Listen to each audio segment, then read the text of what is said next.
with this unit. So first things first, I'm going to zoom out a little bit if I can on this.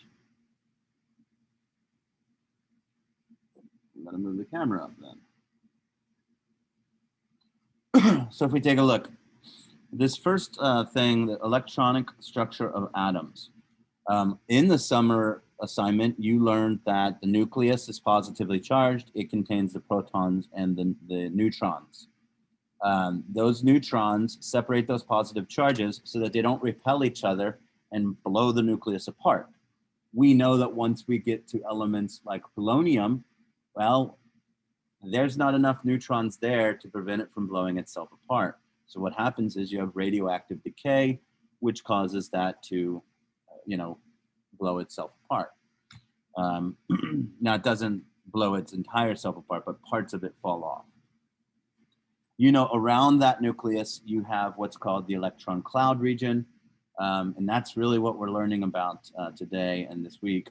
That's where the electrons persist. The electrons are attracted to the nucleus because of the nuclear charge being positive, but the electrons themselves are all negative. So they kind of repel each other as well. So there are attractive forces and there are repulsion forces. So that's the basis of it. Now in 5th, 6th, 7th, or 8th grade, I don't know when you learned it, but I remember in 5th grade, Mrs. Hartwell taught me this. She was, my biology, my physics, and, my every science teacher in middle school, right? So she taught us, for example, if we had oxygen, it has 8 protons in the middle, in the nucleus, and it has 8 neutrons if it were an oxygen 16 atom. And then she taught us about these lovely little energy levels. The first one holds how many? You can show fingers if you got a camera on. Good. 2. We actually did these, I think, when we named as well, when we started naming.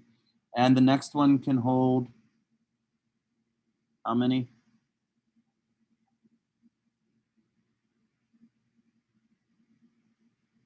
The next one can hold total how many? Anybody remember? 8 electrons? 8 electrons. It can hold 8. Is it going to have 8? No. No, because we have a total of 8. So 8 minus 2 is 6 electrons. So that's the basis of it. Now, this looks similar to the Niels Bohr's model of the electrons, basically the planetary model. There is a new model that's basically called the quantum mechanical model. And you have your nucleus, and you have all this area around there where those electrons could be.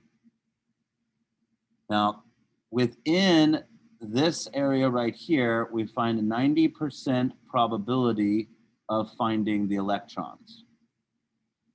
That's the quantum mechanical model in its basicness. We're going to try to demystify that a little bit more. Now, this is totally different than any unit we've had. We've got words that you probably have never heard about, but if you ever watch Breaking Bad, his call sign, Heisenberg, is based off of a German scientist, and he came up with the Heisenberg uncertainty principle. So if electrons are going around the nucleus, it is impossible at any time to say it is here and it is moving in that direction. At best, we can only determine the probable location of the electron. You can't get both because in order to actually determine the direction of an electron, you have to see it moving. And it is impossible to basically say where it is if you're watching it move from one place to another. Electrons don't move the same as we do. Let's imagine, and I don't think any of your rooms are built like this, but if you do, most of us would find it weird if our bedroom led right directly into the kitchen, right? It would be awesome, but it's not likely that your bedroom leads into the kitchen. So imagine if an electron or walking out of your door, it may not take the hallway to the kitchen. It may, as soon as it reaches that point, as it walks out your door, boom, appears in the kitchen. So they don't move necessarily like we move. The Schrodinger equation, yes, it's that Schrodinger, the one with the cat that's alive or dead or both, until you open the box. The Schrodinger equation is basically a three-dimensional mathematical equation that relates the energies of electrons to their arrangements or distribution around the nucleus. So basically, a lot of scientists came together to develop this, understanding of the mechanical model. It's more commonly called the wave mechanical model or quantum mechanics. These solutions to this three-dimensional calculus problems, these answers, they are called orbitals. So you might call this an orbit model or a planetary model. We're going to teach you about the orbital model. And, oh, you don't have to write that because it says it right there. Orbitals are the mathematical solutions of the Schrodinger equation. These are important. All it is imagine, do you have a tackle box or a jewelry box or something like this, something that organizes things. You know, a tackle box, there's different like widths, like you can't shove a big long bobber into everything. So there's a place, a compartment for a bobber, you know, and then you've got like your little lead weights, or you've got a place for your rings, you got a place for your bracelets, you got a place for your necklaces. That's what these orbitals are. They're spots around that nucleus that we identify. We identify them mathematically with probability using three-dimensional equations. Why do we use three-dimensional equations? Because the atom's not flat, it's 3 dimensions, right? So last one, and the orbital is a region of space where you're most likely to find the electron. Like I said, 90% probability. Last one, according to what's called the Pauli exclusion principle, Pauli looks like if you ever watch like a mobster movie or whatever, Pauli looks like he was a mobster. Like he's an Italian scientist, and he definitely, he looks amazing. He looks like a pretty cool guy. An orbital can hold, basically it said an orbital can hold a maximum of 2 electrons. 2. They must be of opposite spin.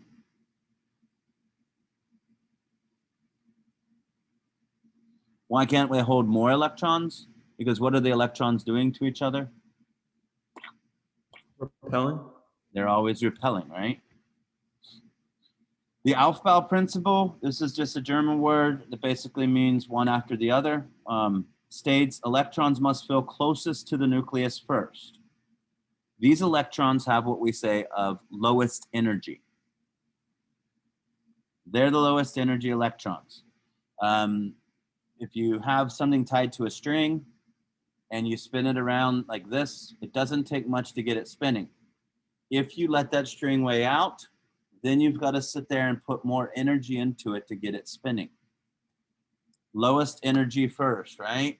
Let's see if I can do this. I'm going to switch to my thing. How many of you, is anybody a ninja? No? Let's see if I can do this with limited space. Right? You guys know what these are?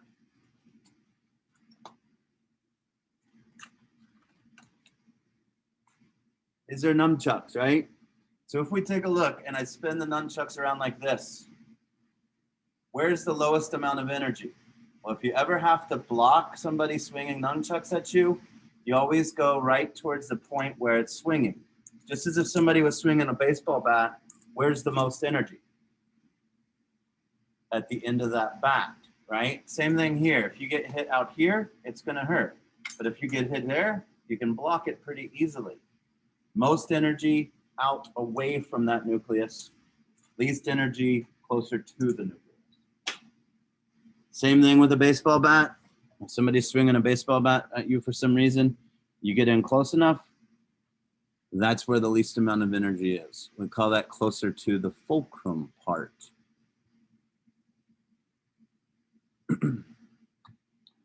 So lowest energy, closest to the nucleus. Energy levels. This is the first principal energy level. This is the second principal energy level. If we had another ring on here, that would be the third principal energy level. Then another ring would be the fourth principal energy level. As values of n become larger, the electrons in those energy levels possess greater amount of energy. Why? Because they're further away. If we're talking about the third energy level, we can say n is that energy level. N equals 3.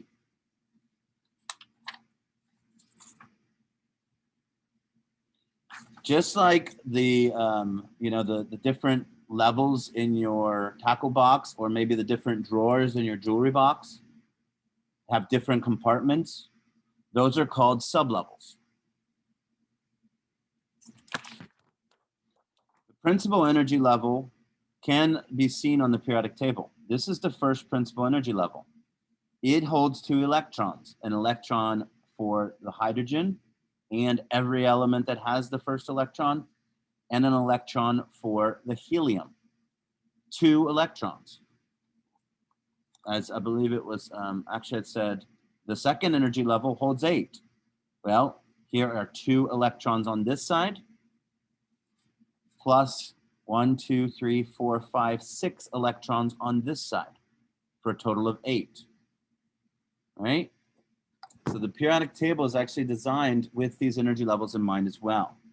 So the first principal energy level, N equaling 1, has 1 sublevel.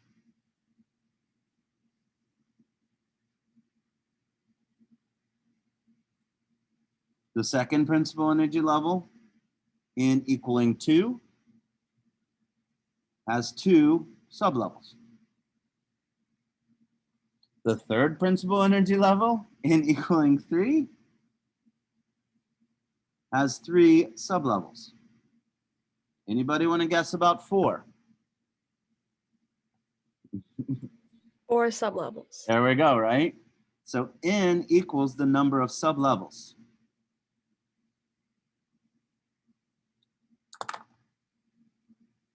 The 7th principal energy level, 7 sublevels. Yeah, good, good. I don't even know what the 7 sublevels would be.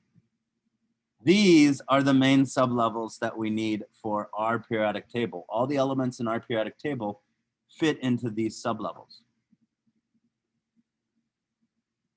So we designate them as S, P, D, and F. And I'm sure that that means something I don't even know. I mean, I don't know why they designated them with these particular letters. Maybe because they're not used that often. But this is the S sublevel. It is shaped like a sphere.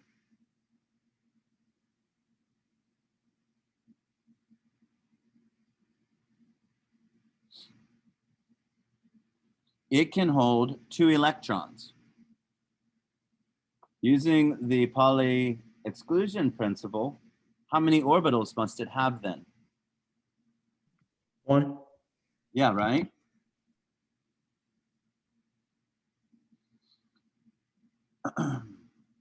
I'll tell you guys what, I will make a PDF of this and I will put it under the current one, because I don't know how many of you guys have the ability to write this stuff down.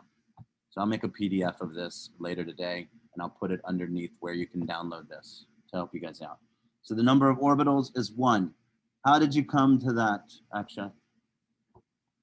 Well, so since each orbital can hold 2 electrons, and since there's 2 electrons in electron capacity, I just did 2 divided by 2. Perfect. And I can't spell orbitals.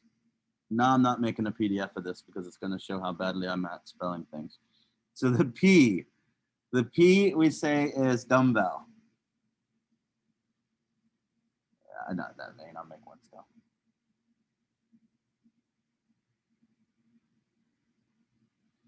That looks like a dumbbell. Now let me show you these. We've got these 1960. I'm not even sure what to call them. I'll just have to show them to you.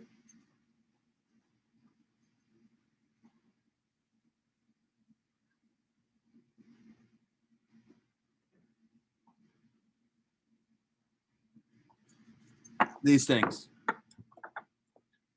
They're pretty ridiculous. I don't know how old they are, but I bet they were expensive. I'm going to make me big again. I think that worked.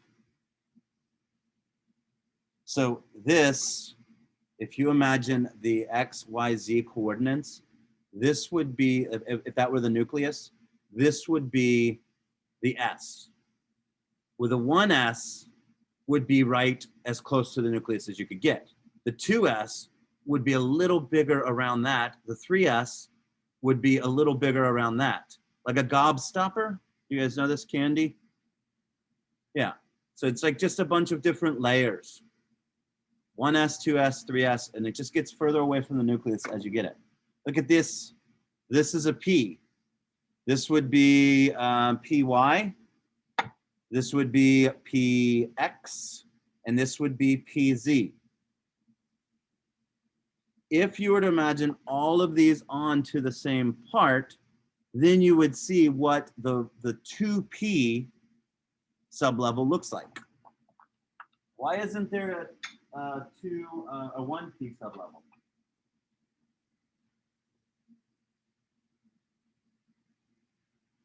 Well, we said that the first principal energy level only has what? One sublevel. So only 1s in the first principal energy level.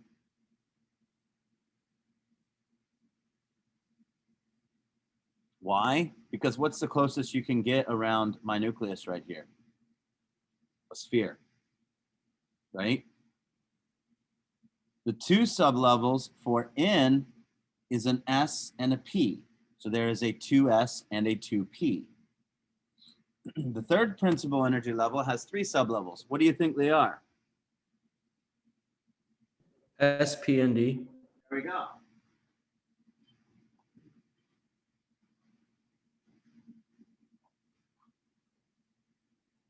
So how many orbitals does P have if it can hold 6 electrons? 3. 3. 3. So I have 3p orbitals here. This is hard. Hold on 1 second. Let me try this. You know, usually I get to sit here and kick around the room and everything else. So I have my 3 orbitals. So imagine a p here. We have an electron over here and an electron over here. There's our 2, right? Why don't they all get clumped over here together with like real close to each other? Because they're both negatively charged, which means what are they going to do to each other? Repel each other. Repel each other. So if I put 2 p's together, I get a tetrahedral shape. If I put, here you, if I put 3 p's together, usually one pops. I have one in reserve if it does. Hey, look at that. So imagine that the nucleus is right down in there. Do you see the space right here between these p's? That would be our 1s. Then a little bit bigger would be our 2s, and then our 2p. A little bigger would be our 3s, our 3p, and finally our 3d. But that's how we have space around a single point, the nucleus. That's what we're talking about when we're talking about three-dimensional equations and space. I've got one other way I can show this to you.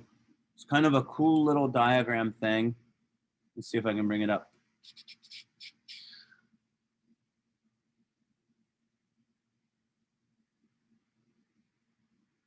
Okay.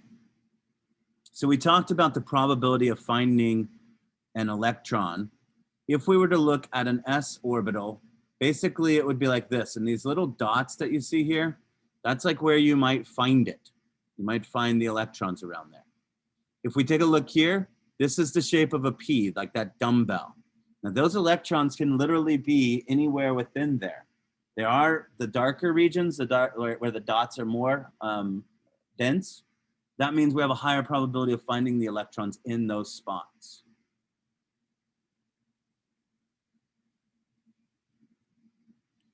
If we put 3 dimensions together, we get this. where this light blue one in here is the 1s. You see the space around the P's? See how the P's come out from, you can't see it, can you? There we go. See how the P's come out from that finite point? There's some space in there for those 1s electrons to be. Then we have, like the gobstopper thing, a little sphere that's a little bit bigger, and that's the 2s. And then we have these P's branching out. And as was said, there are 3 p orbitals for every p sublevel. So 2p has 3 orbitals in it.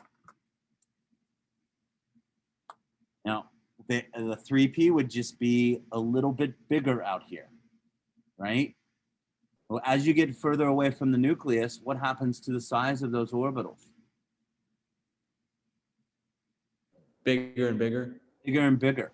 So the actual electro repulsion between the electrons is going to be what if there's more space?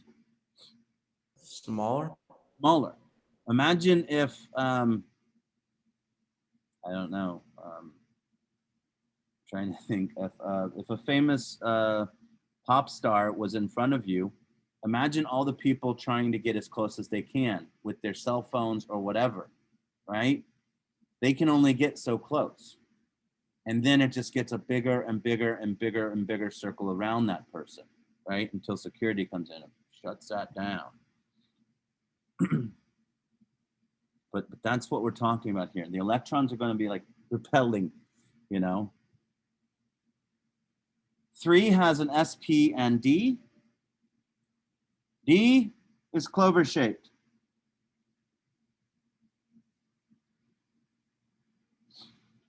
Electron capacity of 10. So that means that we have X, X, XY, X, Y, Z, XY, and XZ. So basically you have all of these 3-dimensional crisscrosses, right? So it can hold a maximum of 10. So it has 5 orbitals. One of them looks like a double pacifier. They're all not this double lobed or clover shaped. F doesn't come in until n equaling 4, because that's when you have 4 sublevels. 4 has an S, a P, a D, and an F. So the electron capacity is 14. That means that we have 7 orbitals for an F. Now, when we talk about these, if I want to talk about the first S, I call it 1s. If I want to talk about the second s orbital, I call it 2s. So on and so forth. If I want to talk about a particular electron in there, I might say the 2p2 electron. That means the second electron of the p sublevel of the second principal energy level.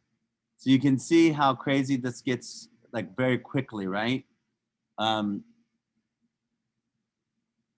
Hopefully that doesn't, I don't know how the virtual is going to handle that. It may be easier because you can sit here and go back and watch this several times versus being live. So we have said 4 has 4s, 4p, 4d, 4f. Fifth, they have more. And after F, I believe, is G, and then H and stuff like that. But we don't have to worry about those. So how many electrons can each of the following hold? This gets tricky fast. So make sure you're paying attention. Actually, this doesn't get tricky. The next page gets tricky. First principal energy level. Well, you have to ask yourself, well, what does it have? It has 1 sublevel. How many electrons can that 1 sublevel have? Well, it's an S, so it has 1 orbital, and each orbital can hold 2. Second principal energy level has an S and a P. The S has 1 orbital, the P has 3 orbitals. Each orbital can hold 2, so that's 2 in the S and 6 in the P. So that's a total of 8 electrons. The third energy level has an S, a P, and a D. Well, the S has 1 orbital, the P has 3 orbitals, and the D has 5. So that's a total of 2, 6, and 10, for a total of 18. The fourth has an S, a P, a D, and an F. So that's 1, 3, 5, and 7. All the odd numbers, right? 1, 3, 5, 7. What do you think a G would have? How many orbitals would a G have? 9. 9. Or 9 orbitals. Wait. So S can hold 2, 6, 10, and 14. So that's 20, 32. Assuming this is correct, what is 5 then? What would 5 be able to hold? 50 electrons. All right, good. Is there something that you can tell me mathematically? 1 becoming 2, 2 becoming 8, 3 becoming 18, 4 becoming 32, 5 becoming 50. Is there a common formula? The number squared times 2. Who said that? Dawson Whitty. Nice job, nice Dawson. So what we can do is if we know n, the number of electrons, let's do this. 2n squared equals the number of electrons. Who's going for student of the month this month? I forgot to write it down. Is it one of you guys or is it period 9? This isn't the class we had the competition in them. So for possibility of student of the month, how could we find the number of orbitals then? Divide by 2. Union by 2. Oh, look at you guys. Yep, Margot went and Dawson went. I said it first, so I don't know We what said it Margaret's at the doing. same time. Well, no, I think it's that's one of your Yes. internet is a little bit laggy, maybe. It's definitely mine. If we divide this by 2, 2n squared equals the number of electrons. 2n squared divided by 2, I'm not going to do that. N squared then equals the number of orbitals. So if I say we're talking about the principal energy level 82, you could square 82, times it by 2, and tell me how many electrons are in it. Now, is there an atom that has electrons in the 82nd principal energy level? No. But is there space around a nucleus that we could determine as the 82nd energy level? Yes. What appears to be happening to electron capacity as we get further from the nucleus? It increases because there is more space. Just as we said, if we have a star and we allowed everybody to just run right up to the star that's trying to perform, the people real close, there's not a lot of space for them, right? But if we take a look at the way like stadiums are built or music venues are built, basically you have that person and then you have like a very small amount of expensive seats, and then it gets bigger and bigger and bigger and bigger and bigger, and we start wrapping it around, right? Crazily. What is the mathematical pattern? You guys have already figured that out. I did not even get down to here. You guys are brilliant. 2n squared.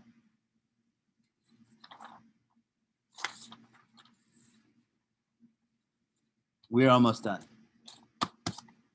This is thought by many to be the hardest assignment of the year.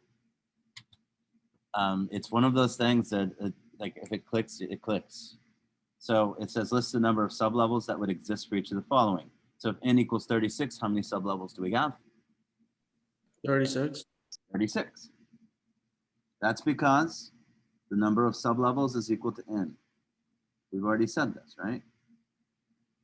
And I know that this seems weird, but it's important that you see this first because that's going to make tomorrow, the next day, and the next day a lot easier. List the number of orbitals that would exist in each of the following. So 2s sublevel has how many orbitals? 1 orbital. 1 is correct because an s can hold 2 electrons. How about the 5s sublevel? 1 orbital. 1 orbital. How about the 20s sublevel? 1 orbital. 1 orbital. It's just a bigger sphere each time, right? So people are like, well, what about the 5 and the 20?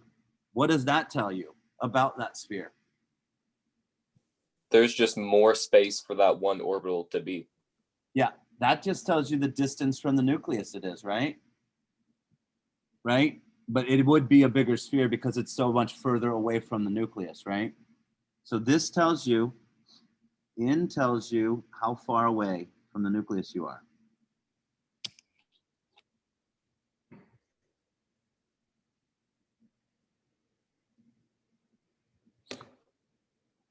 So list the number of orbitals that would exist if N equals 3. 9. 2n squared, right? SPD, 1 orbital, 3 orbitals, and 5 orbitals. There's many ways to do this. You can do the math. 2n squared equals the number of electrons. Then you could divide that by 2, or n squared equals the number of orbitals. The more ways you can do it, the better off you are. If you sit here and you go, yeah, there's an S, there's 3 Ps, and there's 5 Ds, that's awesome. You would never try to do that for the 6th principal energy level, though. You would just say, okay, I'm not going to bother with that. 6 squared is 36, right? How many orbitals for the 5p sublevel? 3. Every p, no matter what it is, 3 or 5, it always has 3. The 5 is just telling us the distance from the nucleus it is. List the maximum number of electrons that would exist in each of the following.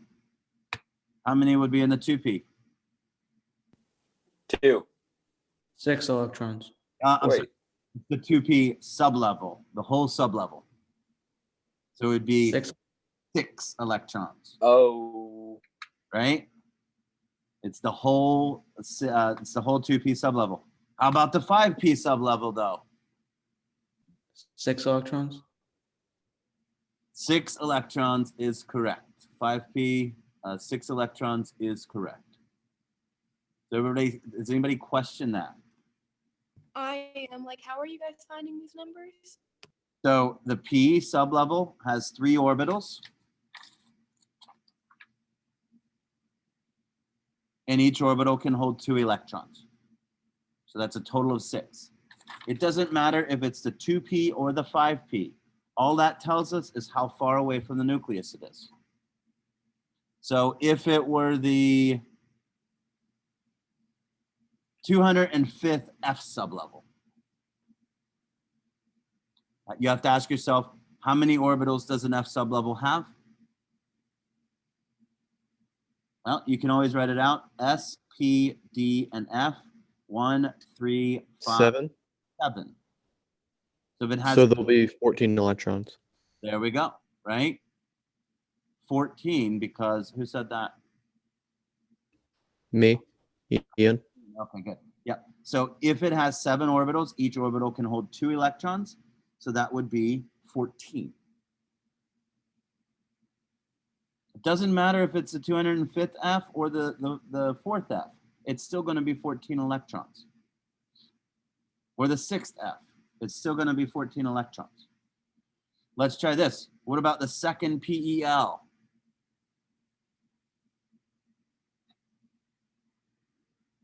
Eight electrons, That right? Yep. The 2nd PEL is the principal energy level. So N equals 2 for this. Well, if we want to find the electrons, you can sit there and go, okay, so it has an S and a P. So it has 1 orbital and 3 orbitals, or 2 plus 6, 8. Or you could say, oh, okay, 2n squared. N squared is 4 times 2 is 8. Again, this is how we make connections.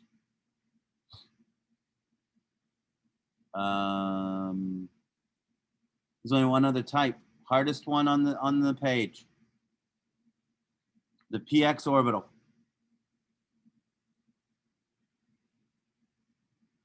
Two electrons. He's right, 2. Because it's only talking about 1 orbital in an entire p sublevel.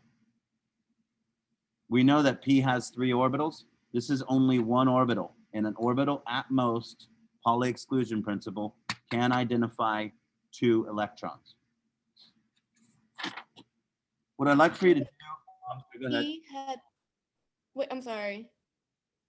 I thought P had 3 orbitals. It does, but this is the px orbital. So it's just one of them. There's another one. And there would be the other one. That's a beautiful drawing, I know. But do you get what I mean? There's an X, a Y, and a Z. We're only talking about one orbital, not the entire sublevel. Is it possible for there to only be one electron in an orbital? It is possible for there to only be one electron in an orbital. For example, the 1s1 electron is hydrogen. The 1s2 electron would be the second electron added to make helium. Right? Because all we're doing is sitting here and we're saying, okay, there's an electron in here. Oh, that's the first p electron. There's one in here. That's the, you know, that's the fourth p electron. So on and so forth. And here's the cool thing. I think I'm comfortable with, I don't know how much time we have left. What I'd like for you to do tonight is this, please. But this is the box diagrams that you're going to get more in depth tomorrow. Notice their boxes. Notice that each box represents an orbital. So what Dawson was saying, is it possible for there being one electron in there? Yeah, and we show these electrons with arrows because that shows what we call magnetic spin. They're either spinning clockwise or counterclockwise. They have to have opposite spins, just like magnets. In order for them to come together, they have to have opposite poles. So you can't have 2 spinning clockwise here in the same orbital. One must be spinning clockwise, the other must be spinning counterclockwise. So this one, S1, that is the hydrogen electron, or the first electron that every element has after hydrogen. This would be the 1s2 electron. That's the first electron that helium has. I'm sorry, the second electron that helium has in every element after helium. Hydrogen does not have that electron. So then if we add another one, that would be the 2s electron, which of lithium, the third electron that everything has. If we add another one, that would be the 2s2 electron. If we start filling in more, this is the 5th electron. We go over to this side of the periodic table. That is the 2p1 electron. This is the 2p2 electron. Anybody want to tell me why it didn't go into this box?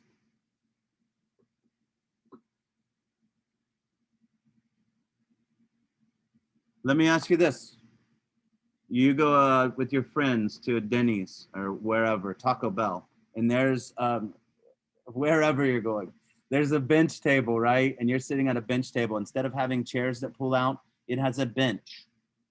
Do you and your friend, do you sit right next to your friend at the bench as they sit down? You sit right at the bench at them and then just look right into their face like this? Yes, I thought you might, Dawson. I thought you might. What do most people do? I think Hudson is saying, oh, yes, he does. But most people would sit across the bench. They would sit across from them. That's the same thing that the electrons are doing. They're giving, basically, if they were all jammed in the same spot, they're going to repel, just like your friend, if you did that to them, they may take and shove you out of the bench, right? And then you'll end up in the other orbital or on the other bench anyway. So where do you think the next one would go?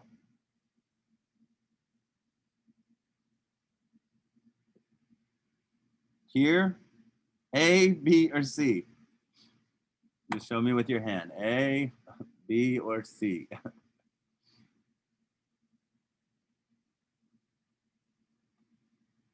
Where would the 7th electron go?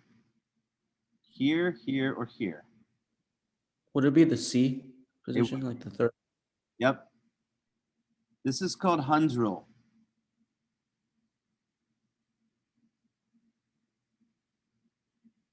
Before any two electrons can fill up a sublevel orbital, let's say it this way.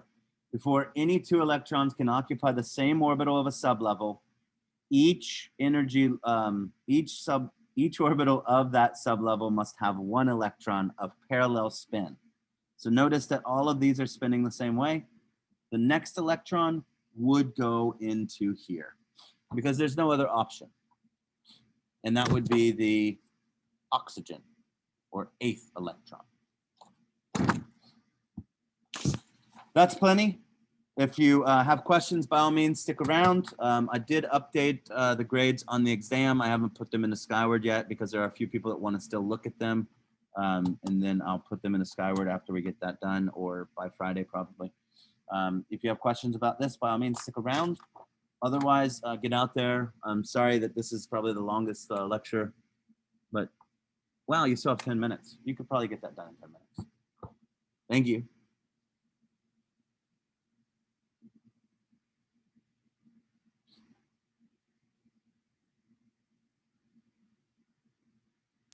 Mr. Jackson, did you get my email on Canvas?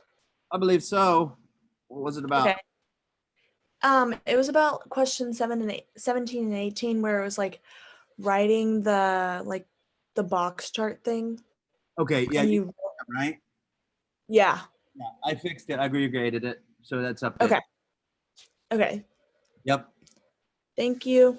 Yeah, thank you for actually telling me that because it allowed me to sit there and see that other players, other people had done that too, and it Yeah. with the way I taught it. Yeah.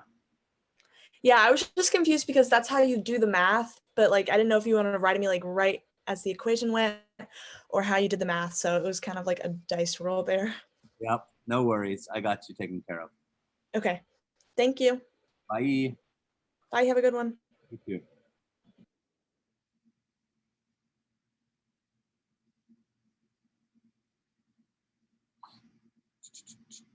Stop share.